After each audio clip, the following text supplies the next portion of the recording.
Assalamualaikum warahmatullahi wabarakatuh. Selamat sore, salam sejahtera bagi kita semua. Apa kabar adik-adik hari ini? Semoga semuanya dalam keadaan baik-baik saja ya. Baik, untuk hari ini materi kelas kita adalah kebijakan dividen. Bagaimana dan apa saja isi dari materi kita hari ini? Silakan diperhatikan baik-baik. Baik, apa itu kebijakan dividen? Kebijakan dividen adalah keputusan tentang laba perusahaan akan dibagikan kepada pemegang saham sebagai dividen atau akan ditahan sebagai laba ditahan guna pembiayaan investasi di masa yang akan datang. Nah, di sini ada dua opsi ya adik-adik. Apakah keuntungan perusahaan yang didapat oleh perusahaan itu akan dibagikan kepada para pemegang saham sebagai dividen ataupun akan ditahan di perusahaan sebagai laba yang ditahan. Nah, jika perusahaan memilih untuk membagikan laba sebagai laba dividen, maka kebijakan ini akan mengurangi jumlah laba yang ditahan. Akan tetapi, jika perusahaan menahan laba yang diperoleh, maka pembentukan dana internal ataupun internal financing akan semakin besar. Ada dua jenis dividen. Yang pertama, dividen kas atau cash dividend adalah keuntungan yang dibagikan oleh perusahaan kepada pemegang saham dalam bentuk uang tunai. Dividen kas ini merupakan salah satu jenis dividen yang paling sering dilakukan dan disukai oleh pemegang saham. Jadi kalau untuk para pemegang saham, mereka pasti memilih opsi untuk menerima uang tunai ya. Dibandingkan dengan jenis dividen yang kedua, yaitu dividen non-kas ataupun stok dividen, yaitu pembayaran dividen dalam bentuk tambahan saham atau stok yang diterima oleh pemegang saham yang terdiri dari stok dividen dan juga stok split atau pemecahan saham. Nah, apa itu stok dividen? Stok dividen adalah pembayaran dividen dalam bentuk saham kepada pemegang saham. Nah, pembagian dividen saham ini ditinjau dari sudut pandang perusahaan, yaitu tidak lebih dari rekapitalisasi perusahaan. Artinya, pembagian dividen saham itu tidak merubah jumlah modal perusahaan, hanya merubah struktur modalnya saja. Jadi jumlah modal perusahaan itu tetap, tetapi komposisi dari struktur modalnya yang akan berubah. Contoh dari pembagian dividen saham itu perusahaan Citra sebelum membayarkan dividen saham memiliki struktur modal sebagai berikut. Nah, saham biasanya itu ada 40.000 lembar, nilai per lembar sahamnya adalah Rp1.000. Maka jumlahnya adalah 40.000 dikali Rp1.000, yaitu 40 juta. Dengan komposisi agio saham 10 juta dan laba ditahan 50 juta. Jadi jumlah total modal sendiri oleh perusahaan Citra itu adalah 100 juta. Perusahaan Citra membayar dividen saham sebesar 5% dari jumlah saham yang beredar atau sebanyak 2.000 lembar saham. Harga pasar saham pada saat itu yaitu 2.500 per saham. Nah, kita akan lihat setelah pembagian dividen saham, maka struktur modal perusahaan menjadi seperti berikut. Akan ada perubahan struktur modal ya. Di sini komposisinya saham biasa menjadi 42.000 lembar dengan nilai per lembar sahamnya itu adalah Rp1.000. Dari mana angka 42.000 lembar itu? Yaitu dari 40.000 lembar awal ditambah 5% dari 40.000. Kan tadi penambahan dividen sahamnya itu adalah 5% dikali 40.000, yaitu 2.000. Jadi 40.000 ditambah 2.000 yaitu 42.000 lembar dengan nilai per lembarnya 1.000. Jadi total saham biasanya adalah 42 juta. Lalu ada agio 13 juta dan laba ditahan menjadi 45 juta. Jadi modal sendirinya komposisinya itu totalnya tetap 100 juta. Hanya saja di sini nilai dividen saham yang dibagikan itu adalah 5 juta. Dari mana 5 juta? Itu dari 2.000 lembar dikali dengan nilai saham pada saat diterbitkan saham itu jadi 2.500. Di soalnya tadi sudah disebutkan ya. Lalu dialokasikan pada saham biasa itu 2 juta. Dari mana angka 2 juta? Dari 2000 lembar saham dikali 1000 nilai per lembar sahamnya. Jadi dialokasikan dari 5 juta itu 2 jutanya di saham biasa. Sisanya 3 juta itu dimasukkan ke agio saham. Dari mana nilainya agio saham itu 3 juta? Dari 2.500 dikurang 1.000. 2.500 itu adalah nilai saham pada saat diterbitkan dividen saham dikurang dengan nilai awal. Jadi 2.500 dikurang 1.000 yaitu 1.500 dikali jumlah saham dividennya yaitu 2.000 lembar, jadi 3 juta. Nah, struktur modalnya berubah tapi total modalnya tetap 100 juta. Itu tadi yang disebutkan jumlah modal tidak berubah, hanya saja komposisi dari struktur modalnya yang berubah. Kalau ditinjau dari sudut pandang pemegang saham, pembagian dividen saham ini secara teoritis tidak bermanfaat, kecuali hanya menambah lembaran saham. Sedangkan nilai saham dan proporsi kepemilikannya itu tidak berubah. Contohnya itu bagaimana? Misalkan ada pemegang saham mempunyai 100 lembar saham dan harga per lembarnya itu Rp2.500. Berarti nilai sahamnya itu 250.000 ya, 2.500 dikali 100 lembar. Nah, setelah dia pembagian dividen saham, jumlah saham yang dimiliki itu menjadi, anggaplah bertambah 5 lembar, jadi 105 lembar. Nah, harga per lembarnya juga akan turun menjadi 2.380. Dari mana 2.380 itu? Dari 250.000 dibagi jumlah sahamnya, lembar sahamnya. Jadi 250.000 dibagi 105. Itulah tadi nilainya 2.380. Nah, sebenarnya tidak ada perubahan bagi pemegang saham yang mereka miliki itu. Sebenarnya nilainya tetap 250.000, hanya saja dalam bentuk lembar sahamnya itu 105 lembar. Yang awalnya hanya 100 lembar, sekarang jumlah dividen saham mereka jadi 105 lembar. Nah, kenapa perusahaan membagikan dividen saham? Mengapa tidak cash dividen gitu ya? Yang pertama itu karena perusahaan kesulitan likuiditas. Jadi keadaan kas perusahaan itu tidak liquid ya. Jadi mereka memberikan opsi kepada para pemegang sahamnya itu dengan membagikan dividen saham. Yang kedua, perusahaan melakukan investasi baru. Nah, mereka menerbitkan dividen saham dengan tujuan untuk saham ini bertambah dan siap untuk dipasarkan atau dijual kembali. Baik, setelah tadi kita membahas dividen saham, yang selanjutnya itu ada yang namanya stock splits. Apa itu stock splits atau pemecahan saham? Stock splits itu merupakan tindakan perusahaan untuk memecah satu saham menjadi 2 atau lebih bagian, sehingga menambah jumlah saham yang beredar dan diikuti dengan penurunan nilai nominal dan harga saham secara proporsional. Stock splits ini dilakukan pada saat harga saham sudah terlalu tinggi. Alasan perusahaan melakukan stock splits adalah untuk menurunkan harga pasar saham sehingga meningkatkan likuiditas saham. Nah, mari kita lihat untuk contoh perhitungan dari stock splits. Di sini dijelaskan stock splits tidak mempengaruhi jumlah modal maupun struktur modal perusahaan, tetapi hanya merubah jumlah saham yang beredar dan nilai nominal saham. Contohnya, sebelum stock splits, perusahaan Citra memiliki struktur modal sebagai berikut. Yang pertama, saham biasanya ada 40.000 lembar dengan nilai per lembar sahamnya itu Rp1.000. Jumlah saham biasanya adalah 40 juta. Lalu ada agio sahamnya 10 juta dan laba ditahan 50 juta. Total modal sendiri perusahaan Citra adalah 100 juta. Ini akumulasi dari semuanya ya, saham biasa, agio, dan laba ditahan.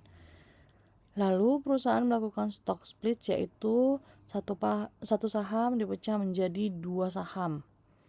Nah, kita akan lihat di slide berikutnya bagaimana komposisinya setelah dilakukan stock split. Nah, ini dia ya.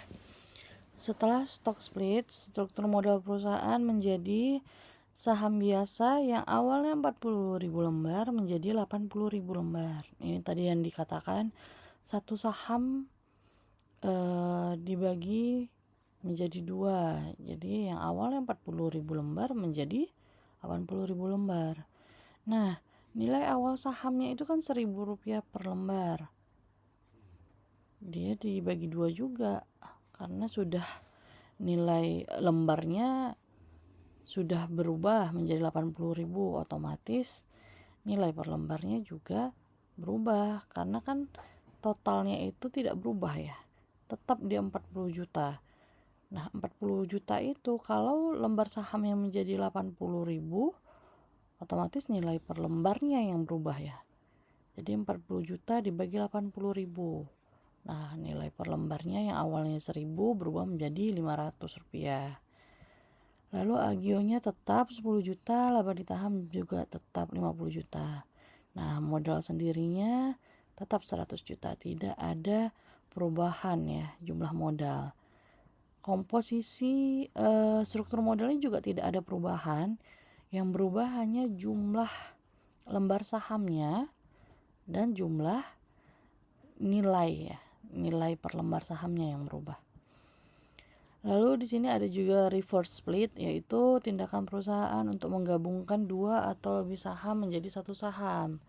Nah, reverse split ini tuh kebalikan dari stock split ya.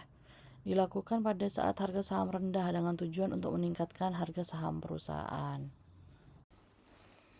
Baik, berikutnya kita masuk ke teori kebijakan dividen. Ada beberapa teori ya. Yang pertama itu adalah Dividend Irrelevance Theory oleh Modigliani dan Miller. Nah, teori irrelevan ini menyatakan bahwa kebijakan dividen tidak mempengaruhi nilai perusahaan atau harga pasar saham perusahaan. Teori ini menganggap bahwa kebijakan dividen tidak membawa dampak apa-apa bagi nilai perusahaan. Jadi peningkatan atau penurunan dividen oleh perusahaan tidak akan mempengaruhi nilai perusahaan. Nah, di sini dikatakan tidak mempengaruhi nilai perusahaan dan harga pasar saham perusahaan. Jadi kebijakan dividen ini tidak mempengaruhi sama sekali harga saham perusahaan ataupun nilai perusahaan. Apa yang mempengaruhi jadinya? Untuk teori ini oleh Modigliani dan Miller, mereka menyatakan bahwa kemampuan dasar perusahaan dalam menghasilkan laba dan meminimalisir risiko lah yang akan mempengaruhi nilai perusahaan ataupun harga pasar saham perusahaan. Nah, semakin perusahaan mampu menghasilkan laba, semakin baik harga pasar saham perusahaan ataupun nilai perusahaan di mata para investor. Begitu juga dengan kemampuan perusahaan dalam meminimalisir risiko. Semakin perusahaan mampu meminimalisir risiko yang ada dari perusahaan itu semakin rendah, maka nilai perusahaan itu akan semakin baik di mata para investor. Begitu juga dengan harga pasar saham perusahaannya. Harga pasarnya pasti akan semakin tinggi ya di bursa ya. Yang kedua itu ada tax preference theory. Nah, tax preference theory ini menyatakan bahwa dividen mempunyai pengaruh negatif terhadap harga pasar saham perusahaan. Pengaruh negatif ini terjadi karena ada perbedaan tarif pajak atas dividen dibandingkan dengan capital gain, yaitu tarif pajak atas dividen lebih besar daripada tarif pajak atas capital gain. Di sini investor lebih menyukai capital gain daripada dividen. Baik, kita akan bahas lebih lanjut mengenai capital gain. Apa itu capital gain? Capital gain itu keuntungan yang diperoleh oleh investor dari selisih harga jual dan harga beli saham. Capital gain dan dividen ini sebenarnya sama-sama memberikan keuntungan bagi pemegang saham, hanya saja ada beberapa perbedaan ya dari capital gain dan dividen. Yang pertama itu adalah di waktu perolehannya. Untuk dividen itu biasanya dibagikan setahun sekali dan besarannya itu tergantung dari hasil RUPS, Rapat Umum Pemegang Saham. Jadi sewaktu RUPS itu ditentukan perusahaan akan membagikan dividen itu berapa dari keuntungan perusahaan. Nah, itulah yang akan kemudian dibagikan dari jumlah keuntungan itu akan dibagikan dengan jumlah saham yang dimiliki oleh perusahaan yang sudah dijual kepada investor ya. Jadi akan didapat nilai per lembar sahamnya itu berapa. Itu ditentukan sewaktu rapat umum pemegang saham. Nah, kalau untuk capital gain, waktu perolehannya itu diperoleh saat investor menjual sahamnya ketika harganya mengalami kenaikan. Nah, sewaktu harga saham itu naik dari harga belinya, disitulah capital gain itu akan meningkat ya, akan lebih besar. Jadi kalau untuk para pemegang saham yang berharap mendapatkan capital gain, mereka akan melakukan investasi jangka pendek ya. Mereka beli, begitu harga saham naik, mereka jual gitu. Nah, untuk perbedaan yang berikutnya itu jumlah pendapatannya. Kalau jumlah pendapatannya itu, kalau untuk dividen saham atau dividen kas itu akan semakin besar bila lembar saham yang dimiliki juga besar. Jadi misalnya kita punya 1000 lembar saham. Nah, 1000 lembar saham itu dividennya ditentukan berapa per lembarnya. Kalau kita punya 2000, otomatis dividennya juga semakin besar ya. Semakin banyak jumlah sahamnya dikali nilai per lembar sahamnya. Sementara kalau capital gain itu tergantung dari harga beli dan harga jual sahamnya. Nah, yang berikutnya itu sifat dari pendapatannya.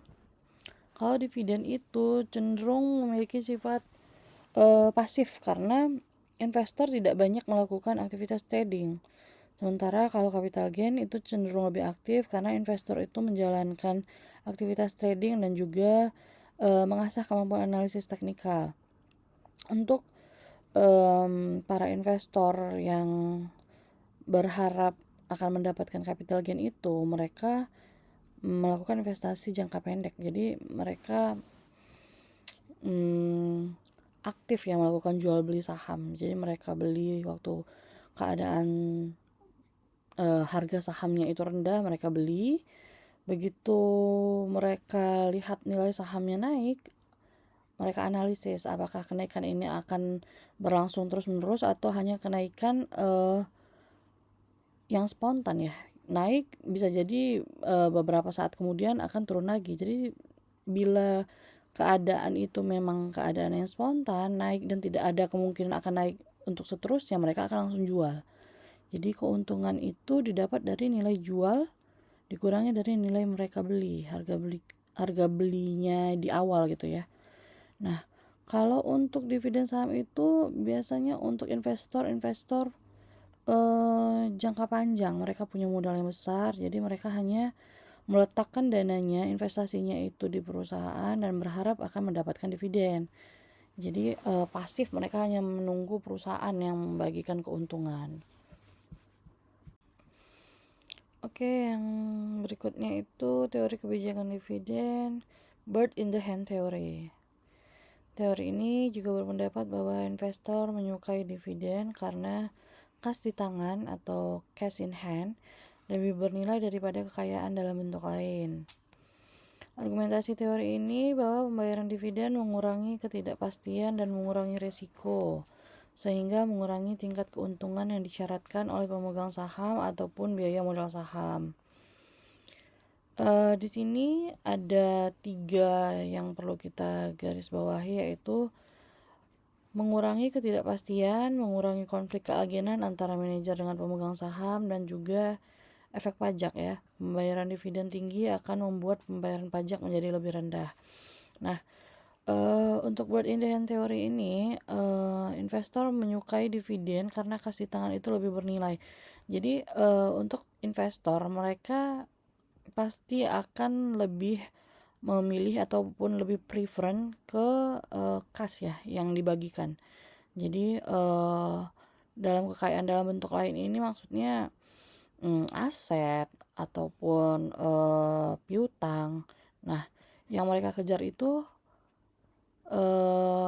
lebih ke kas ya. Jadi karena kas di tangan itu lebih bernilai daripada kekayaan dalam bentuk lain.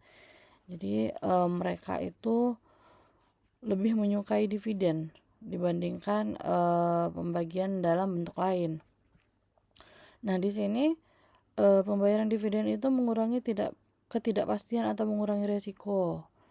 Ya, pasti karena kalau misalnya dividen yang dibagikan itu kan setelah didapat dulu ya nilai keuntungan perusahaan. Berapa nilai keuntungan perusahaan yang akan dibagikan? Nah, dibagikan dengan jumlah saham yang telah dikeluarkan ataupun telah dijual ya.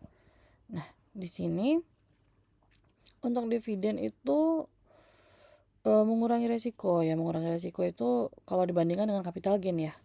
Kalau dividen itu cenderung tidak ada kerugian, karena kalau untuk kebijakan dividen itu ada namanya juga penentuan nilai minimal atau nilai minimum berapa dividen dari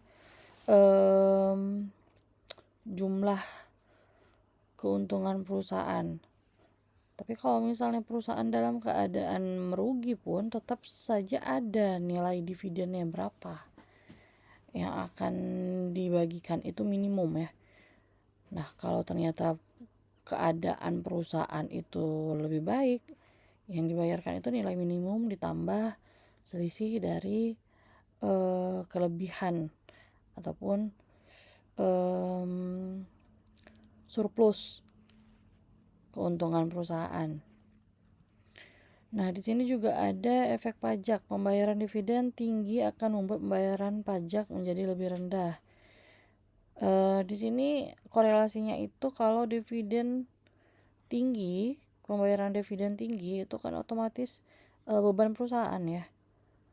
Beban perusahaan yang akan dibagikan itu, keuntungan yang akan dibagikan itu pastinya mengurangi penghasilan neto. Nah, kalau penghasilan neto semakin rendah, pasti pembayaran pajaknya juga semakin rendah.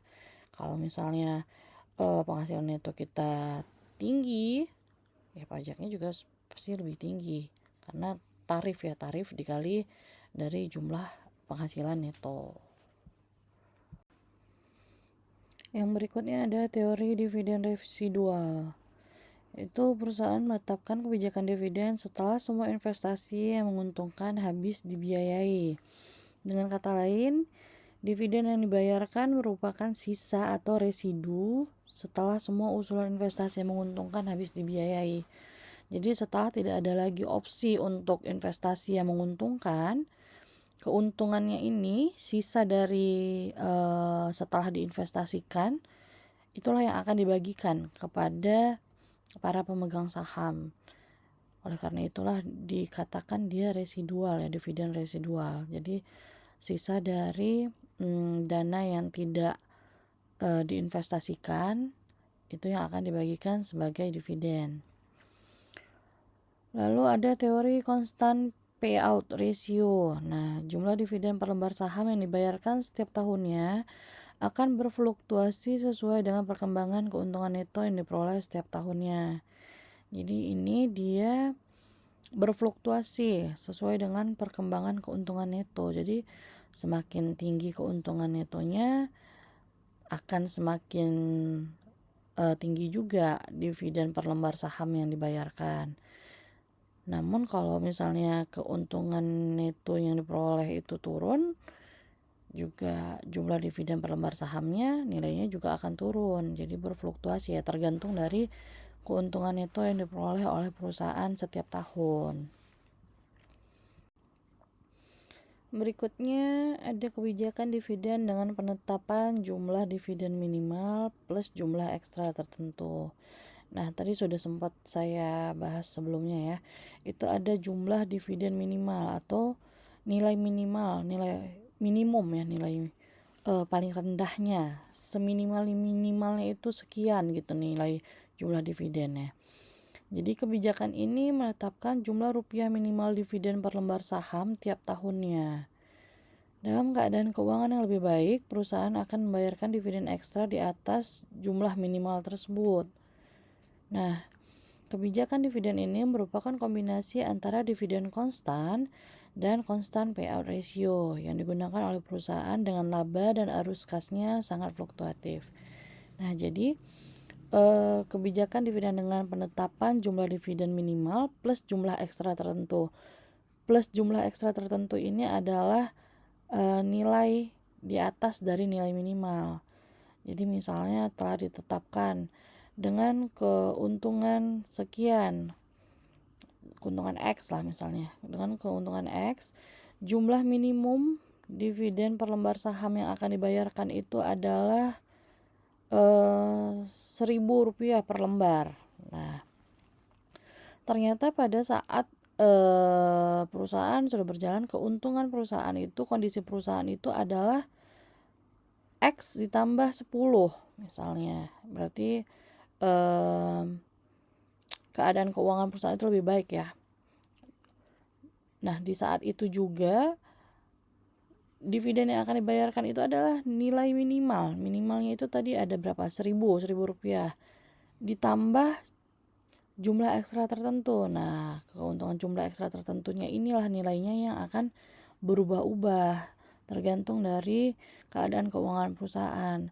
Kalau nilai minimalnya itu tetap dibayarkan walaupun keadaan keuangan perusahaan itu baik dia defisit ataupun surplus, kebijakan dividennya itu tetap akan dibayarkan nilai minimumnya itu berapa. Jadi untuk para pemegang saham tetap akan mendapatkan dividen walaupun dalam keadaan perusahaan itu dia defisit ya. Tetap ada dividen yang akan dibayarkan.